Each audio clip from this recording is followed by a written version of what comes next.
امریکہ کے اندر اللہ کی طرف سے ایک عذاب نازل ہوا، امریکہ کو جلا کے رکھ دیا۔ آج پوری امریکہ، پوری یورپ پریشان ہے، ان کے پاس ٹیکنک ہے، ان کے پاس سائنس ہے، ان کے پاس بڑے بڑے اسلحے ہیں، بڑے بڑے دنیا کے سپر پاور ہے، لیکن میرے بھائیوں وہ آج آگ کو نہیں بجھا پا رہے۔ آج وہ لوگ اسلام کو قبول کر رہے ہیں، کوئی حکومت، کوئی ملک دنیا کے اوپر ظلم و زیادتی کرتا ہے، پھر اللہ کی فخر ہوتی ہے۔ امریکہ دنیا کے لیے سپر پاور طاقت بنا ہوا ہے، فلسطین کے بے گناہ معصوم بچوں پر بمباری کی اسرائیل نے۔ آج ہم سب کے لیے بڑی خوشی اور بڑی سعادت کی بات ہے کہ اس مدرسے مدینہ العلوم میں یہ جلسہ منعقد کیا گیا، اور جس کو اللہ کے رسول صلی اللہ علیہ وسلم نے فرمایا خیرکم من تعلم القرآن وعلمہ، تم میں بہترین وہ شخص ہے جو قرآن کو سیکھے اور سکھائے۔ اللہ کے رسول اس قرآن کی تعلیم کو سب سے بہترین تعلیم دے رہے ہیں، اور ہونا بھی کیوں نہیں، کیونکہ یہ کلام، یہ کتاب اللہ تعالیٰ نے نبی پاک صلی اللہ علیہ وسلم پہ نازل کی، اور یہ کتاب ایسی کتاب ہے جو قیامت تک کے لیے نازل کی گئی۔ اس سے پہلے اللہ تعالیٰ نے بہت ساری آسمانی کتابیں نازل کی، تورات کے نام سے، انجیل کے نام سے، کئی زبور کے نام سے، اور بہت سارے چھوٹی چھوٹی صحیفوں کے نام سے، لیکن وہ ساری کتابیں منسوخ ہو گئی، وہ ساری کتابیں ختم ہو گئی، لیکن اللہ تعالیٰ نے اس قرآن پاک کا ذمہ لیا ہے، اور یہ کتاب اللہ تعالیٰ نے قیامت تک کے لیے نازل کی ہے۔ یہ نہیں کہ یہ کتاب صرف اللہ کے رسول صلی اللہ علیہ وسلم کے زمانے میں یا ان تک کے لیے نہیں، اللہ تعالیٰ نے اس کتاب کو قیامت تک کے لیے نازل کیا ہے۔ اللہ کے رسول صلی اللہ علیہ وسلم سے لے کر قیامت تک کے لیے اللہ تعالیٰ نے اس کتاب کو نازل کر دیا، لیکن جو پہلے کی کتابیں تھیں اللہ تعالیٰ نے اس کا کوئی ذمہ حفاظت میں نہیں لیا، اور اس کی وجہ یہ ہے اب اللہ تعالیٰ نے جب کسی چیز کا ذمہ لیا ہے تو اللہ تعالیٰ نے ان معصوم بچوں کے ذریعے سے، ان چھوٹے چھوٹے طلبہ کے ذریعے سے اللہ تعالیٰ نے اس کتاب کو ان کے سینوں میں محفوظ کر دیا، اور یہ کتاب اسی طرح محفوظ رہے گی۔ بہت ساری قوموں نے، بہت سارے دشمنان نے، بہت سارے لوگوں نے جو قرآن سے دشمنی رکھتے تھے، انہوں نے بہت کوشش کی کہ قرآن کو بدل دیا جائے، قرآن میں تحریف کر دی جائے، قرآن میں رد و بدل کیا جائے۔ وہ ساری کوششیں ان کی ناکام ہو گئی، انہوں نے قرآن کو جلایا بھی، قرآن کو مسخ بھی کیا، لیکن میرے بھائیوں وہ کامیاب نہ ہو سکے۔ کیوں؟ کہ اللہ تعالیٰ نے ان بچوں کے سینوں میں، ان انسانوں کے سینوں میں قرآن کو محفوظ کر دیا، اور یہ محفوظ ہونے کی وجہ سے دنیا پریشان ہے، دنیا حیران ہے کہ کوئی کتاب کسی کے سینے میں محفوظ نہیں ہے، چاہے وہ کسی بھی مذہب کی ہو، لیکن اللہ تعالیٰ نے قرآن پاک کو ان کے سینوں میں محفوظ کر دیا۔ دنیا کی کوئی طاقت زبر زیر میں کوئی رد و بدل نہیں کر سکتی، اور نہ کر سکے گی، کیونکہ اس کی حفاظت اللہ تعالیٰ نے خود لی ہے۔ اللہ تعالیٰ ان کے ذریعے سے ان بچوں سے کام لے رہا ہے، ان مدرسوں سے کام لے رہا ہے، ان یہ دین کے قلعوں سے کام لے رہا ہے، یہ مدینہ العلوم سے کام لے رہا ہے۔ تو میرے بھائیوں، اللہ رب العزت کا بہت بڑا انعام و کرم ہے کہ اللہ تعالیٰ نے جو کتاب کا ذمہ لیا تھا وہ کتاب ان بچوں کے ذریعے سے اللہ تعالیٰ حفاظت کروا رہا ہے، اور یہ دین کے قلعے ہیں، یہ دین کی چھاونیاں ہیں، یہ دین کے سپوت تیار کرتے ہیں، یہ دین کی فوج تیار کرتے ہیں، اور یہ فوج کے ذریعے سے ہمیں آپ کو امام ملتے ہیں، خطیب ملتے ہیں۔ ہمارے گھر میں بچہ پیدا ہوتا ہے تو سب سے پہلے ہمارے گھر میں کوئی اذان دینے کے لیے بلایا جاتا ہے، تو کس کو بلایا جاتا ہے؟ عالم کو، مولانا کو، کہ بھائی آئیے ہمارے گھر میں بچہ پیدا ہوا ہے، آپ اس کے گھر میں اذان دے دیں۔ اور بزرگ اللہ والے علماء آتے ہیں اور بچہ پیدا ہوتا ہے تو اس سے تحریک کرواتے ہیں۔ تحریک شاید زیادہ آج مشہور نہیں ہے، کسی بزرگ، کسی اللہ والے، کسی عالم دین کو بلا کے کھجور چبوا کے اس بچے کو جو پیدا ہوتا ہے اس کو چبایا جا کے اس کو اس کے منہ میں رکھا جاتا ہے تاکہ اس کے ذریعے سے یہ بچہ نیک بن سکے، اس کو تحریک بولتے ہیں۔ تو یہ کون کرتا ہے؟ یہ اللہ تعالیٰ نے علماء کے ذریعے سے ہم سے اور آپ کے جو پڑھنے والے ہمارے مدارس میں، اللہ تعالیٰ یہ ان سے کرم لے رہا ہے۔ اور جب بچہ دنیا سے انتقال کر کے چلا جاتا ہے، انسان انتقال کر کے جاتا ہے، اس وقت بھی عالم کو بلایا جاتا ہے، امام کو اور خطیب کو بلایا جاتا ہے کہ آئیے اس کے جنازے کی نماز پڑھا دیجیے۔ تو اللہ تعالیٰ کتنا بڑا ان سے کام لے رہا ہے۔ چلا رہے ہیں، دین کی فضائیں قائم ہیں، دین آج اگر محفوظ ہے، اگر آج ہمارے سروں پر ٹوپیاں ہیں، ہمارے چہروں پر داڑھی ہے، ہماری وضاحت اسلامی ہے، تو یہ انہی مدرسوں کی دین ہے، انہی علماء کی آج دین ہے، جن کی وجہ سے آج یہ ہمارے اور آپ کے سروں پر ٹوپیاں، ہمارے چہرے اسلامی، ہماری وضاحت اسلامی۔ آپ کو ایک بات بتا دوں، یہ مدرسے جو آج باقی ہیں، یہ ہمارے علماء دیوبند کی دین ہے۔ آپ کو معلوم ہونا چاہیے اس ملک ہندوستان کے اندر ہمارے مسلمانوں کی حکومت، مغلوں کی حکومت 900 سال رہی ہے۔ تو معلوم ہی نہیں معلوم، جب انگریزوں نے اس ملک پر قبضہ کیا، اس ملک پر جب انگریزوں کا تسلط ہوا، تو ہمارے اکابر نے، ہمارے بزرگوں نے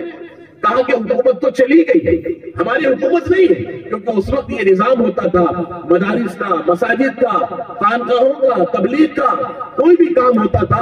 تو اس وقت اسلامی حکومتیں کرتی تھی۔ جیسے سعودی میں چلے جائیے، پاکستان میں چلے جائیے، بنگلہ دیش میں چلے جائیے، یا کسی اور اسلامی ملک میں چلے جائیے، ان کا پورا نظام حکومتوں کے پاس ہوتا ہے۔ اسی طرح جب اس ملک کے اندر اسلامی حکومت تھی، مسلمانوں کی مغلیہ حکومت تھی، جب اس کا زوال ہوا، جب وہ حکومت ختم ہو گئی، تو ہمارے بزرگوں نے، ہمارے اسلاف نے کہا کہ کوئی بات نہیں، حکومتیں تو آتی ہیں جاتی ہیں، آج ہے کل نہیں ہوں گی، آج کسی کی ہے کل کسی اور کی ہوگی۔ تو یہ حکومت چلی گئی ہندوستان سے مسلمانوں کی، لیکن ہمارے اکابر نے، ہمارے بزرگوں نے کہا کہ حکومت تو چلی گئی، کوئی بات نہیں، لیکن ہمارے اسلام، ہمارے دین، ہماری اسلام کی بقا کیسے ہوگی، یہ کیسے محفوظ ہوگا، اس کو کیسے باقی رکھا جائے گا؟ تو اس وقت سب سے پہلے مدرسے کی جو بنیاد رکھی، اس دور کے اندر دارالعلوم دیوبند کی بنیاد رکھی گئی کہ بھئی اس مدرسے سے پورے ملک کے اندر حفاظ تیار ہو، علماء تیار ہو، پھر یہ ملکوں میں جا کر، علاقوں میں جا کر دین کی روشنی عام کریں، دین کی فضاؤں کو قائم کریں۔ تو الحمدللہ اس وقت تقریباً جب انگریز کی حکومت تھی، تو ہمارے اکابر نے، ہمارے اسلاف نے سب سے پہلی جو بنیاد رکھی، انگریزوں کے دور کے اندر، انگریزوں کے زمانے کے اندر، انگریزوں کے وجود میں وہ دارالعلوم دیوبند کی بنیاد رکھی اور دارالعلوم دیوبند کو قائم کیا۔ اور الحمدللہ اس پورے دارالعلوم دیوبند نے جب اپنے آپ میں طاقت پکڑی، اپنے آپ میں قوت پکڑی، اور اس سے جب نفاذ تیار ہوئے، علماء تیار ہوئے، اور اس کے ذریعے سے اللہ تعالیٰ نے پورے ہندوستان کے اندر کام لیا۔ اور آج اگر ہمارا تعلق، ہمارا سلسلہ، ہمارا اسلامی اور تعلیمی جو سلسلہ ہے وہ دارالعلوم دیوبند سے ملتا ہے، تو اللہ کا شکر ہے کہ ہمارے اکابر نے، ہمارے بزرگوں نے، ہمارے اسلاف نے حکومت کی فکر نہیں کی۔ ہمارے بزرگوں نے یہ فکر کی کہ ہماری شرح اسلامی کیسے باقی رہے، ہماری پہچان، ہماری مساجدیں، ہمارے مدارس یہ کیسے باقی رہے، اس کے لیے انہوں نے فکر کی اور اس کے لیے جد و جہد کی۔ ان کی وہ دور اندیشی تھی، ان کی وہ دور نگاہیں تھی، جنہوں نے آج الحمدللہ اس ملک میں اور دارالعلوم دیوبند کی وجہ سے آج پوری دنیا کے اندر، آج اگر تبلیغ ہے، آج اگر خانقاہیں ہیں، آج اگر کسی بھی افریقہ کے جنگلوں میں چلے جائیں گے، کسی پاکستان یا کسی بنگلہ دیش یا یورپ کے کسی ملک میں چلے جائیں گے، تو آپ وہاں کے جو پڑھنے والے، پڑھانے والے ہوں گے، ان کا تعلق کا سلسلہ تعلیمی جو ہوگا وہ دارالعلوم دیوبند سے ہوگا۔ میں نے خود افریقہ کے اندر دیکھا، باہر کے ملکوں میں دیکھا، انہوں نے کہا کہ ہمارے اکابر یہ تھے، ہمارے استاد یہ تھے، ہمارے بزرگ یہ تھے، ہم نے ان سے تعلیم حاصل کی، ہم نے ان کی دو دانوں پر بیٹھ کے ان کے سامنے علم حاصل کیا، ان کا تعلق دارالعلوم دیوبند سے تھا۔ تو الحمدللہ یہ مدارس کی برکتیں ہیں اس ملک کے اندر اور پورے ہندوستان کے اندر، پورے عالم اسلام کے اندر۔ اللہ تعالیٰ نے اس دارالعلوم دیوبند سے کام لیا اور اسی کی برکت آپ کے اس ہردا کے اندر ہے۔ جو صاحب ہے یا نہیں، یہ سب کہاں سے؟ ہمارے استاد، استادوں کے استاد، استادوں کے لیے استاد، وہ کہاں سے آئے؟ اللہ تعالیٰ نے اسی دارالعلوم دیوبند سے کام لیا اور پوری دنیا کے اندر اللہ تعالیٰ اس سے کام لے رہا ہے۔ تو میرے بھائیوں، یہ مدرسے وہی ہیں جو دارالعلوم دیوبند کی کڑی تھی، اور یہ دارالعلوم دیوبند کی بھی جو کڑی تھی وہ کہاں سے آئی؟ آپ کو معلوم ہونا چاہیے، اللہ کے رسول صلی اللہ علیہ وسلم کے زمانے میں ایک مدرسہ تھا۔ تو صاحب وہ مدرسہ کون سا تھا؟ معلوم ہی نہیں معلوم آپ کو؟ وہ اصحاب صفہ کا مدرسہ تھا، جس کو ہم اور آپ اصحاب صفہ کے نام سے یاد کرتے ہیں۔ وہ مدرسہ وہ تھا جس کے استاد نبی، جس کے پڑھانے والے آخری رسول، جس کے شاگرد صحابہ کرام تھے۔ صحابہ کرام اس صحابہ صفہ پر، اس صفہ اس کو کہتے ہیں، ایک چبوترے کو شکل تھی، ایک چبوترا تھا جیسے ہمارے گھروں کے باہر اوٹلا ہوا کرتا ہے، اللہ کے رسول صلی اللہ علیہ وسلم کے گھر کے باہر ایک چبوترا تھا، اور اس پر صحابہ کرام اللہ کے رسول صلی اللہ علیہ وسلم سے قرآن کو سنتے، حدیث کو سنتے، آپ کی باتوں کو نقل کرتے، اور جا کر وہ باتیں لے جا کر دوسرے ملکوں میں اور دوسرے علاقوں میں پھیلاتے۔ وہی میرے بھائی اصحاب صفہ کا مدرسہ تھا، اور اسی سلسلے سے ہمارا اور آپ کا تعلق بھی ہے۔ آپ کا سلسلہ، ہمارا سلسلہ، پوری دنیا کے اندر جو مدرسے قائم ہیں ان کا سلسلہ اللہ کے رسول صلی اللہ علیہ وسلم کے مدرسے سے جا کے ملتا ہے۔ تو میرے بھائیوں، اللہ رب العزت کا بہت بڑا انعام و کرم ہے کہ اللہ تعالیٰ نے آپ کے اس ہردہ جیسی سرزمین کے اوپر حضرت مولانا مفتی عبدالرزاق صاحب رحمۃ اللہ علیہ کے ہاتھوں سے ایسے پورے مدھیہ پردیش کے اندر مدارس کا جال بچھا دیا۔ پورے علاقے میں، پورے گاؤں دیہاتوں میں آپ کہیں بھی جائیں گے، انہوں نے الحمدللہ اس چراغ کو جلایا، اور ان کا چراغ آج ہردہ کے اندر بھی چل رہا ہے، اور انشاءاللہ یہ چراغ قیامت تک کے لیے اللہ تعالیٰ اس کو جلائے گا، اور یہ جلتا رہے گا، اور آپ کے بچے پڑھیں گے، آپ کے بچے یہاں پہ علم دین حاصل کریں گے، کوئی حافظ بنے گا، کوئی عالم بنے گا، اور اگر حافظ عالم بھی نہ بن سکا تو کم سے کم دیندار تو بن جائے، مکتب میں جائے گا، مدرسے میں جائے گا، کم سے کم اس کو نماز کی پابند ہو جائے گا، کم سے کم اس کے اندر اسلامی پیدا ہو جائے گی، اسلامی معلومات ہو جائے گی، اسلامی اس کو پہچان ہوگی۔ تو میرے بھائیوں، آپ حضرات اگر چاہتے ہو اپنی نسلوں کو اسلام کے ساتھ جوڑنا، اپنی اولادوں کو اسلام کے ساتھ جوڑنا چاہتے ہو، تو آپ اپنے بچوں کو مدرسے میں بھیجو۔ آپ ڈاکٹر بنائیے، انجینئر بنائیے، کوئی منع نہیں کرتا، دنیا کی تعلیم سے کوئی منع نہیں کرتا، لیکن دنیا کی تعلیم سے پہلے آپ اپنے بچوں کو مکتب کے اندر بھیجیے، مدرسوں کے اندر بھیجیے۔ آپ جب بچپن سے اپنے بچوں کے اندر، ذہنوں کے اندر اسلامی تعلیم دے دیں گے، وہ تعلیم جو بچپن کی دی ہوگی وہ انشاءاللہ بڑھاپے میں اور جوانی تک اس کو یاد رہے گی کہ میں نے مدرسے کے اندر یہ پڑھا تھا، میں نے مدرسے کے اندر کلمہ سیکھا، میں نے مدرسے کے اندر نماز سیکھی، میں نے مدرسے کے اندر استاد کا احترام سیکھا، میں نے مدرسے کے اندر میرے والد کا احترام سیکھا، میں نے مدرسے کے اندر میری ماں کا احترام سیکھا۔ یہ کہاں سکھایا جائے گا؟ یہ مدرسوں میں سکھایا جائے گا۔ اسکول کے اندر تو فنون پڑھائے جاتے ہیں، اسکول کے اندر تو سائنس پڑھائی جاتی ہے کہ بھائی سورج کیسے نکلے گا، سورج کتنا بڑا ہے، چاند کی لمبائی کتنی ہے، زمین کی لمبائی کتنی ہے، یہ درخت کی نشو نما کیسے ہوتی ہے۔ لیکن ان کے اسکولوں میں ماں باپ کا احترام، بھائی بہنوں کا احترام، پڑوسیوں کا احترام، رشتہ داروں کا احترام اور ان کی عزت کرنا، یہ کون سکھائے گا؟ یہ مدرسوں کے اندر سکھایا جاتا ہے، یہ اللہ کے گھروں کے اندر سکھایا جاتا ہے۔ تو میرے بھائیوں، اگر آپ چاہتے ہو آپ کے بچے، آپ کی اولادیں دنیا کی تعلیم کے ساتھ ساتھ دینی تعلیم بھی حاصل کر لے گی، ان کے اندر دینی تعلیم ہوگی، وہ ڈاکٹر ہوں گے، انجینئر ہوں گے، پروفیسر ہوں گے، وہ بچے جب ماں باپ ان کے بوڑھے ہو جائیں گے، ان کی ماں کو باپ کو سہارے کی ضرورت ہوگی۔ اگر آپ نے اپنے بچوں کو دیندار بنایا ہوگا تو وہی جوان بچہ اس بوڑھی ماں، اس بوڑھی باپ کے سہارا بنے گا، اس کے لیے کام آئے گا، اس کے لیے اس کی مدد کرے گا۔ اور اگر آپ نے مدرسے میں نہیں بھیجا ہوگا تو وہ بچہ ان بوڑھے باپ کو، بوڑھی ماں کو اولڈ ہاؤس میں چھوڑ کے چلا جائے گا، شادی کر کے اپنی بیوی کو لے کے کسی اچھے مکان میں چلا جائے گا۔ اور اگر وہ دیندار ہوگا، آپ کی اولاد، اگر آپ کی بچی دیندار ہوگی تو وہ ماں باپ کو چھوڑ کے نہیں جائے گی، وہ یہ کہے گی یہ میری ماں ہے، یہ میرا باپ ہے، یہ میں اس کی عزت اور احترام کی وجہ سے، اس کے مرتبے کی وجہ سے وہ اولاد آپ کے لیے سہارا بنے گی، وہ آپ کے لیے کام آئے گی۔ اگر آپ چاہتے ہو بڑھاپے میں میری اولادیں میری ساتھ میں ہو، میری اولادیں میرا سہارا بنے، میری اولادیں میرے کام آئے بڑھاپے میں، تو آج وعدہ کرو انشاءاللہ اس جلسے کے اندر کہ ہم اپنے بچوں کو دیندار بنائیں گے، مدرسوں کے اندر بھیجیں گے، دینی تعلیم پڑھائیں گے۔ میرے بھائیوں، انشاءاللہ پھر آپ جب بڑھاپے کی عمر میں ہوں گے، جب آپ کو ضرورت ہوگی سہارے کی، تو یہی اولادیں آپ کے لیے سہارا بنے گی۔ ورنہ میرے بھائیوں، آج ہم دیکھتے ہیں بہت سارے لوگ آتے ہیں، ارے صاحب ہم نے اپنے بچوں کو ڈاکٹر بنایا، ہم نے اپنے بچوں کو انجینئر بنایا، وہ آج ہمیں چھوڑ کے کوئی انگلینڈ چلا گیا، کوئی دلی چلا گیا، کوئی ممبئی چلا گیا، کوئی پونا چلا گیا۔ آج پورے ماں باپ اکیلے گھر کے اندر تنہا پڑے ہوتے ہیں، کوئی دیکھنے والا نہیں، کوئی پرسان حال نہیں۔ مسلمانوں، اگر آپ یہ چاہتے ہو کہ ہماری اولادیں ہمارے کام آئے تو یاد رکھ لو، ان کو بچوں کو بچپن سے دینی تعلیم دے دو، پھر انشاءاللہ آپ کے بچے آپ کے لیے کام آئیں گے، آپ کے لیے سہارا بنیں گے۔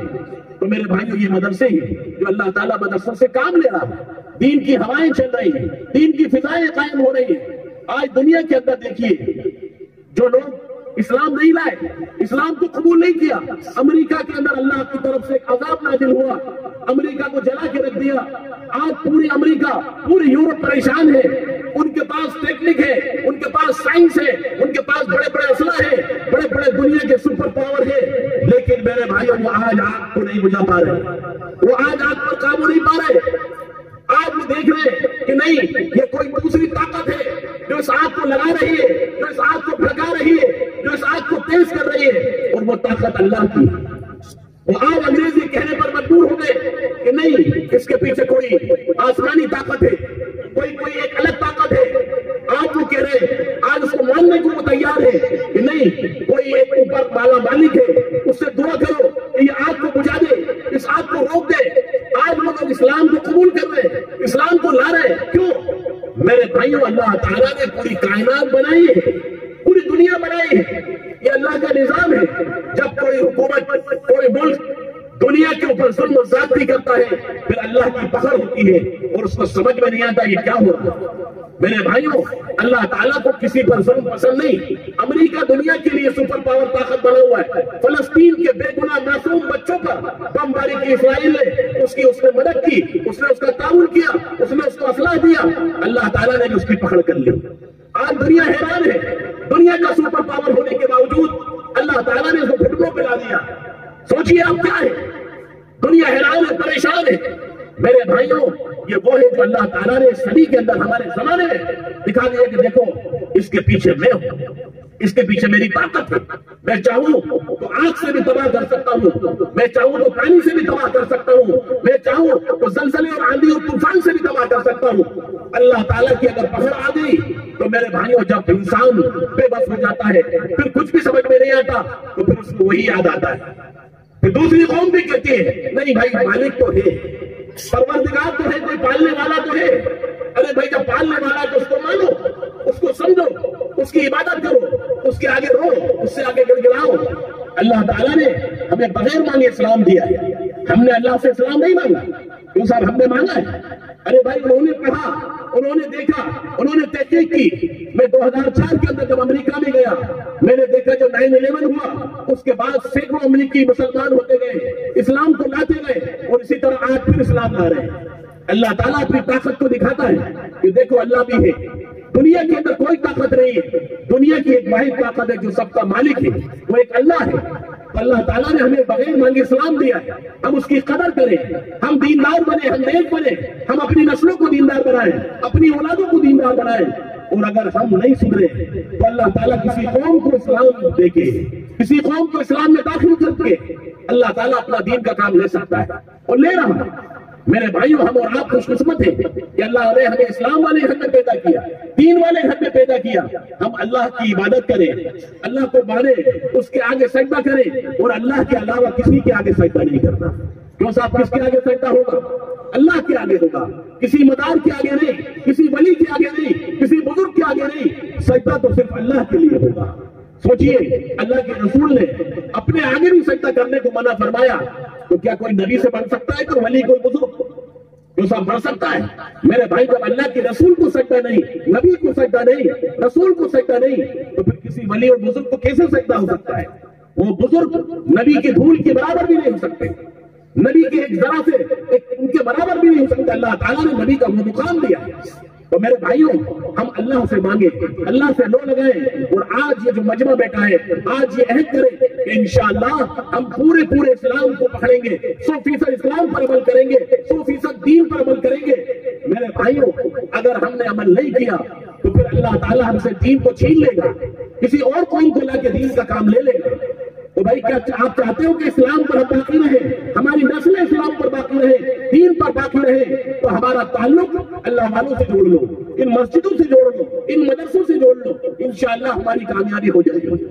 اللہ تعالیٰ ہمیں کامیاب کر دے گا، دنیا میں بھی کامیاب کرے گا اور آخرت میں بھی کامیاب کرے گا۔ میرے بھائیوں، اللہ تعالیٰ نے ہمیں اور آپ کو آج وقت دیا ہے، آج موقع دیا ہے۔ آپ نے دیکھا ابھی 2 سال پہلے، 3 سال پہلے کورونا آیا،